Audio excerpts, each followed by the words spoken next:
I would say I'm excited, but I think every college coach in the country says that. So we're just ready to go. We had our meetings yesterday, took care of all things administratively. We have actually 104 players here right now. Colt Liero, who had a great summer for us, got a couple of things he got to take care of and should be at practice shortly, but he's not here today. But besides that, everybody's ready to go. We had a walkthrough this morning per NCAA rules without a ball. Kids were attentive. Just got out of a special teams meeting, and really now it's just a time of, as a coaching staff, have not seen these kids since basically April 28th, and now it's just a kind of a continuation. Thought we had laid a good foundation and a good base for us when we went through spring football. It's up to them to take this through the summer. I actually like that version of it. I think they need a break. They shouldn't be with us all the time, and I think you'll find out where your true leaders are because they get a chance to emerge because there's no one around. And we'll see what those guys did, and we'll get our first opportunity to get a look at these guys this afternoon when we hit the field at 1:15. So with that, I'll open it up to questions. Yes, could you clarify Colt's status? So that's an academic issue with him? I didn't say that. I just said he's excused and he should be here shortly. Okay. By tomorrow? Shortly. Okay.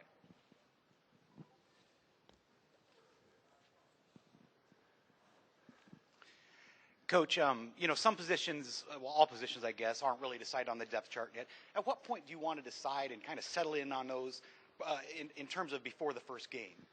We'll have 22 practices before we determine that, AJ, and then that'll give us roughly about 8 days before our opening game against Arkansas State. But we've everything's open. We had 15 practices in the spring.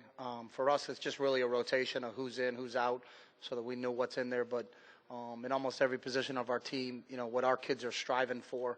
If you're a defensive lineman, are you in the top 8 or 9? Because that's what's going to play. We're going to play 6 linebackers, going to play 10 DBs.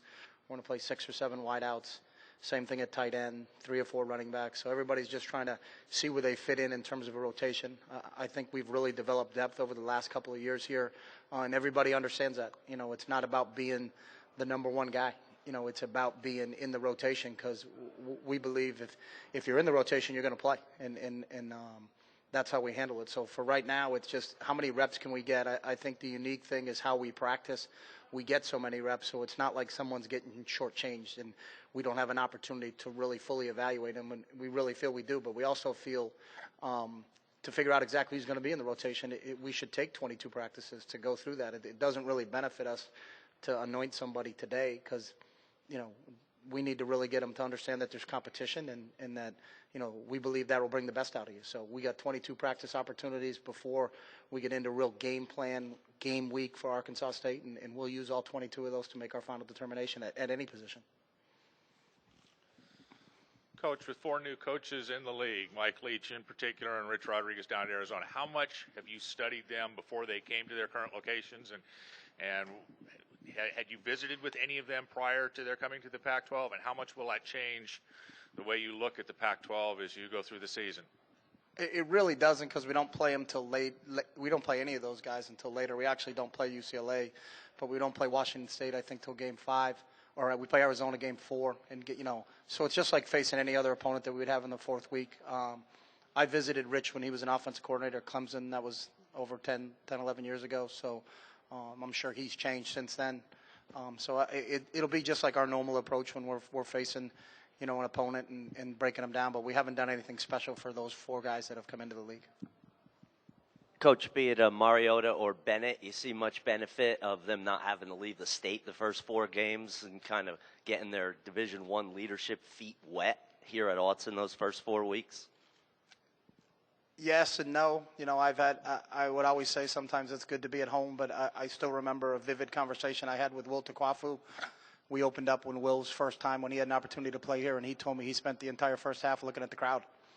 So, you sometimes think it's a home field advantage, but I think this venue is so overwhelming for sometimes it takes guys, a hard time. LaMichael told me the same thing. LaMichael played up at Boise State, but then really his debut was down here in our opening game here against Purdue, and it took him a while. And he said, Coach, when you're not playing, you kind of understand it, but when you're actually out there playing and that feeling's kind of, it's kind of overwhelming. I would think, basic rule of thumb, it's better to open up at home, but I've had some guys tell me elsewhere, so we'll see. But for whoever it ends up being, it's going to be their first start, and we're going to be at home, so we'll see how that works out.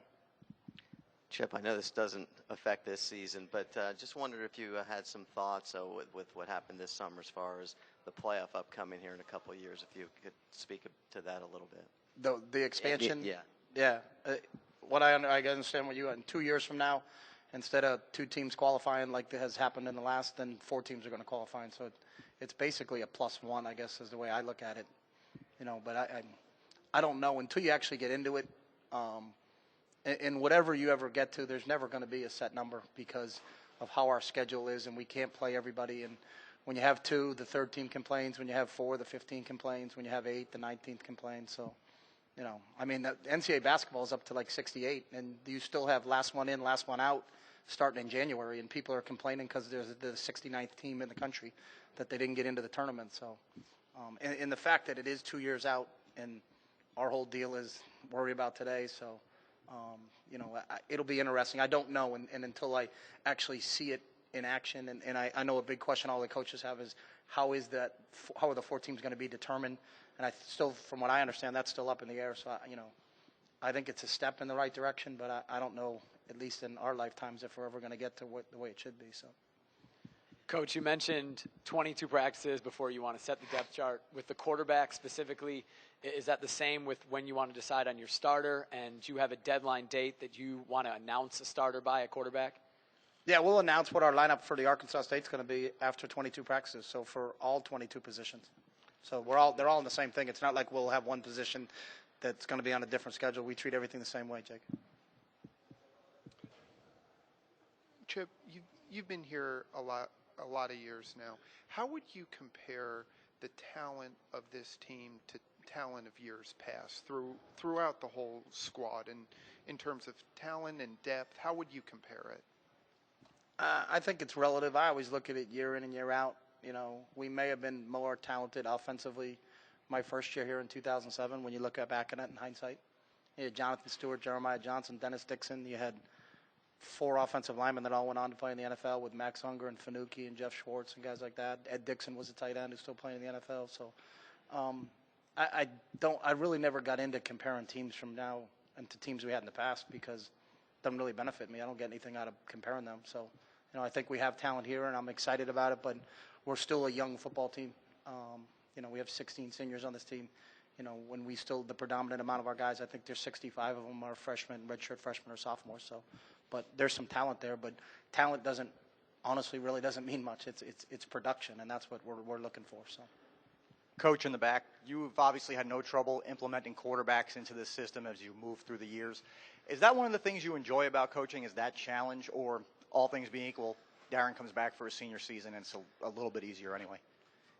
I think what we all enjoy in coaching is just actually being out in the field and instructing and that part of it, whether it's a new face or an old face. I think it just depends on what that face is. And one thing that was great about Darren is he was awesome to coach because he just soaked things in and he always wanted more. I think sometimes when you get some older players, they think they've got all the answers.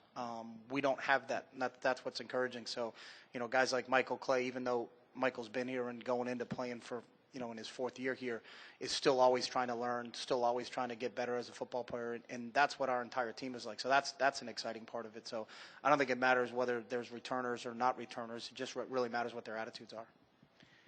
Coach, losing Darren Thomas right over here. Gotcha. Losing your Rose Bowl winning quarterback. Talk about where your 2 quarterbacks are right now as you go into camp, and how promising is it to have a couple of talented guys ready to take that role? I think both of them are right over there, so I know where they are going into camp, which is good. But it happens at every position, and it's unique because I think quarterback's unique to this sport. But I would still argue with people that the loss of David Paulson may be the biggest loss of this football team because of the value that he had for this team. When there are unproven guys at the tight end spot that haven't really played in games, and it's similar to where we are, at our quarterback spot. But I've got a lot of faith after seeing Brian for a couple years now and Marcus for a full year now, in both of those guys' abilities to play. But until they actually get in a game, it's always an interesting dynamic. Sam Rutigliano, the longtime NFL coach of the Cleveland Browns, used to say that you don't know what you have in a quarterback, and it's like a tea bag. You don't know what you have until you put it in hot water. And as much as we can try to simulate that in practice, till that first time they get out in the field and take a snap in Autzen Stadium with it packed, and I know they did in the spring game, but the spring game really is more closer to our 15th spring practice than it is to actually the opening game against Arkansas State. So, their first snap is going to be really our first look at how they handle it. And I anticipate them being very successful, but, we'll see.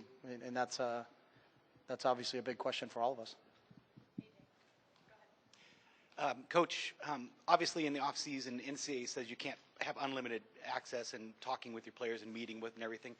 What kind of reports do you get, or did you get from the offseason between spring and now, and what did you hear? I didn't get any. The only people I talked to with Tim Brugman, our academic guys, just how those guys are doing over at the Jacobs Center. So Coach Radcliffe was away at the Olympics, so actually Rad just came in late last night. So, and it really doesn't mean anything to me.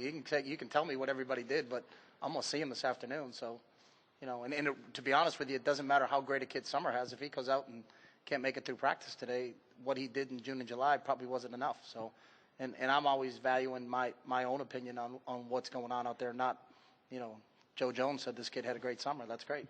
I don't think he did. I just saw him throw up. So, we'll see. Coach, are you opposed to playing both quarterbacks even without injuries this fall? And also, what's been your level of contact with Darren Thomas and your thoughts on what's happened to him since he decided to leave Eugene and his possibilities of maybe coming back to the program at some point as a GA, or if he has an interest in coaching in the future? Is that a 5-part question? Or? Yeah. Getting them all in as I can. Let's start. First was the quarterbacks opposed to playing two quarterbacks? Yeah. No, I'm not opposed to playing two quarterbacks. No. Everywhere I've been, it's always shaken itself out that one kid has emerged, so that there has been, a starting quarterback, that has emerged, and it was evident to not just only myself when I had the opportunity to make the decision, but everybody else involved in that decision. So I haven't been in it, but I'll never write it down. It's kind of like in Pirates of the Caribbean. There are rules for pirates and there are guidelines for pirates. So these are guidelines that I kind of judge myself by, but I'm not going to lock myself into a box and say that there's absolutely no way we're going to play two quarterbacks. If it ends up being dead smack even, I've never been in that situation, so I don't know, but I don't think it's fair to either one of those guys if it is that way. So we'll see, in terms of that. Darren, we haven't spoken to him a ton over the summertime, but spoken to his high school coach, Bob Jones. I know he's working out with Bob. He's been to a couple NFL camps and tryout situations, and I think he's just waiting to see if something happens with some quarterbacks here in the preseason camp to see if he'll get an invitation to a camp. And would I entertain Darren being a graduate assistant or a coach at some point in time? I think he'd be an outstanding coach and graduate assistant if that's the path he wants to go, because I know he's got a passion for the game, and I loved coaching him. I love being around him. So, is that all 5? Chip, wanted to ask you about facilities around the Pac-12. Cal and Washington are both massive renovations of their stadiums. UCLA's updating the Rose Bowl. Around the conference, you look that it's building. You guys are building the building out here. Your take on that, how important it is to you as a coach to recruit and all that stuff, and just what you think of the landscape of the Pac-12 and how all that stuff is going. First and foremost, I have no idea what's going on in any other school. So the only thing I would know is hopefully they can get better visitor locker rooms. So, because some of the places they put us when we go on the road you guys would be surprised. But besides that, I can't speak to what's going on at other places. I know for us, that we are kind of fractured right now. There's different people that some people meet in the Mo's, some people meet in their offices, some people meet in the classrooms. I think with the expansion of sports that's gone on here at times, I think the whole Casanova building is kind of bursting at the edges, and the ability to, kind of gather some more space, move us out. People will take over that thing. I think the need for a dining facility for the entire athletic department was a crucial part of it, that's not a meeting room / reception area / everything. I think we've done a lot of things those ways. So I think we're excited about, where our facilities are headed. Your defense is getting a lot of recognition coming into this season. They should. And they should have since 2009 and 2010 and 2011. No argument. Then why didn't you write it? I think I have. Nobody reads my Relax, stuff. Okay? As different as it looks since you took over, is this sort of a culmination of where you wanted to be in terms of depth and scheme and all those things? or are people just catching on? I would say the latter, but I think you guys are smarter than that. But you don't win championships unless you play great defense, and I believe, I really truly believe our defense has been underrated. But I think, and we've gotten better. I think they have a better understanding of our schemes. I think our coaches have a better understanding of our players, and I'm glad they're getting the recognition. But I think what Nick and our guys on the defensive side of the ball have done for the last 3 years is, you don't go, and I don't know, I think 25-2 in this conference and not have a good defense. And I think it's the same thing with our special teams. I think, our special teams don't get enough credit. And obviously, we do score a lot of points on offense.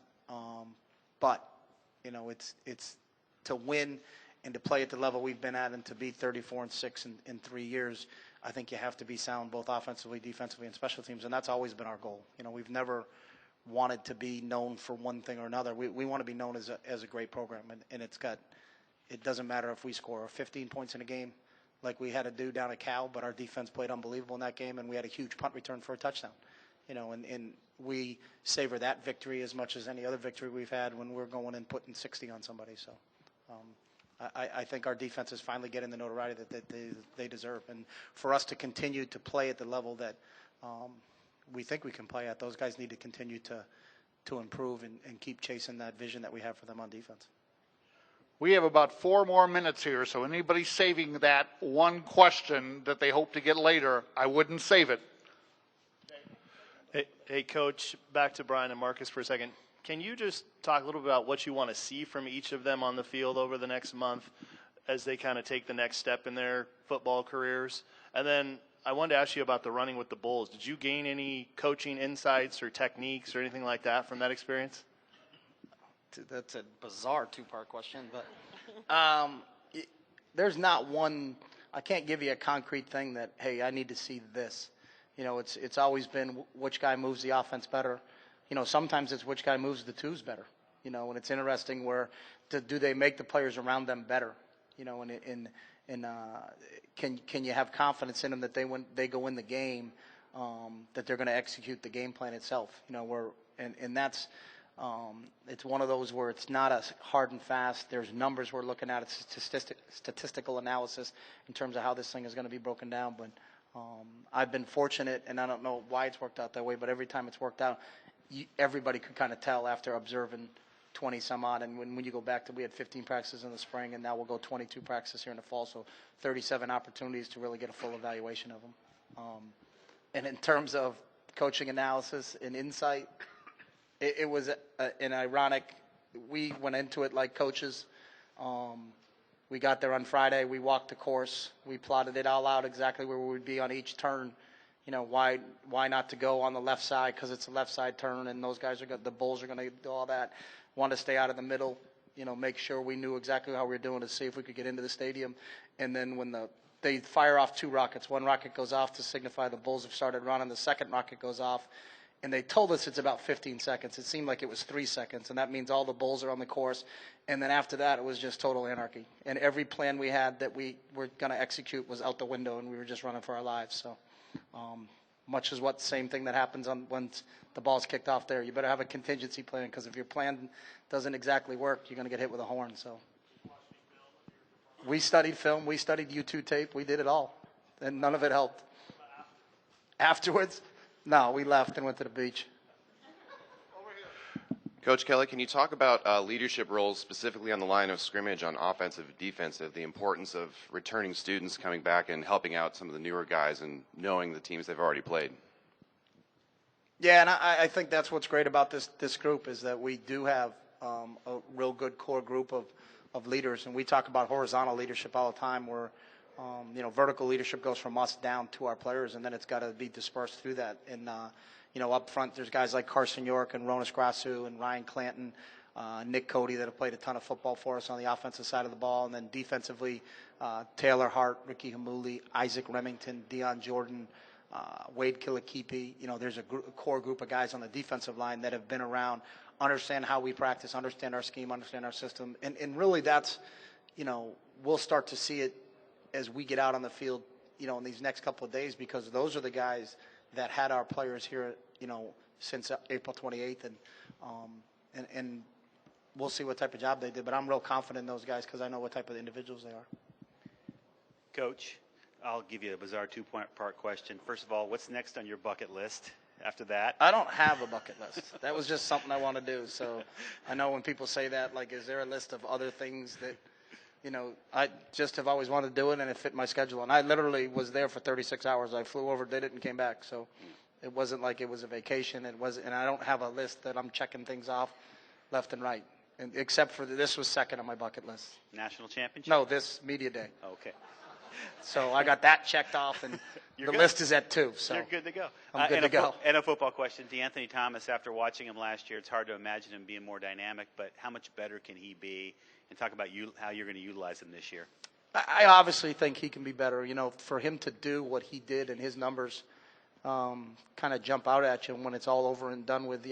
I think sometimes the vision or the eyes that we see our guys through, because we see them every day, you don't really think about it. And I actually had a conversation with George in June about it. And when he rattled off, 2,300 all-purpose yards, 18, you're like, wow.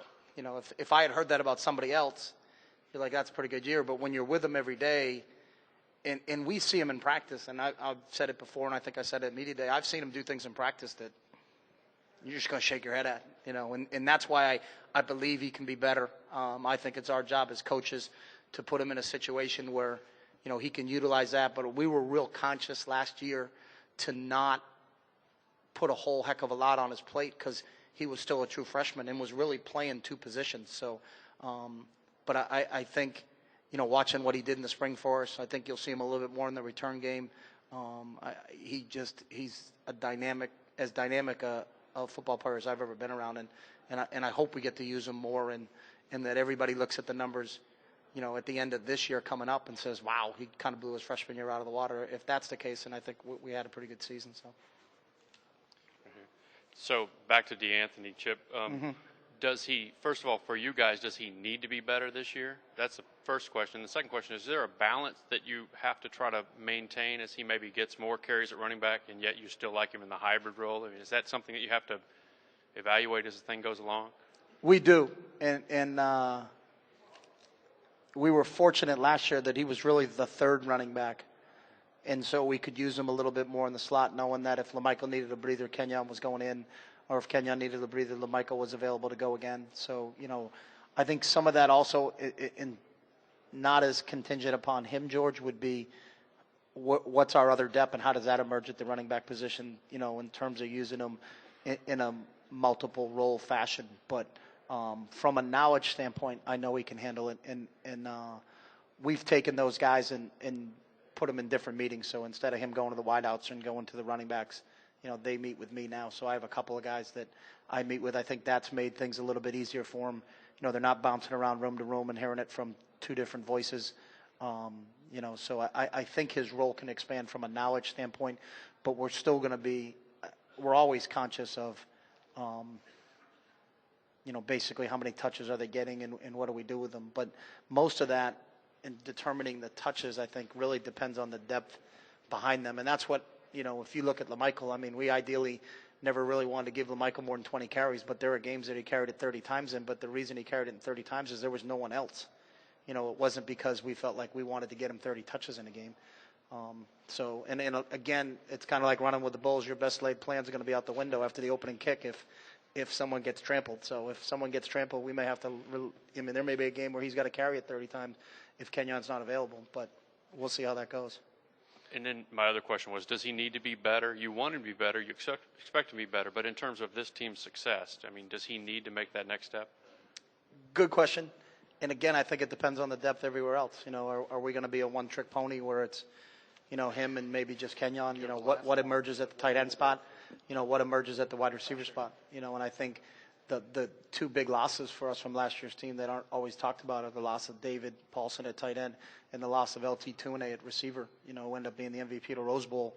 And it's, I think, figuring out how much we're putting on Kenyon and DeAnthony's plate really depends on what goes on at the tight end spot and what goes on at the wide receiver spot in terms of playmakers emerging at those positions. So, yeah, talk a bit about Coach Pelham and what he's meant to the staff.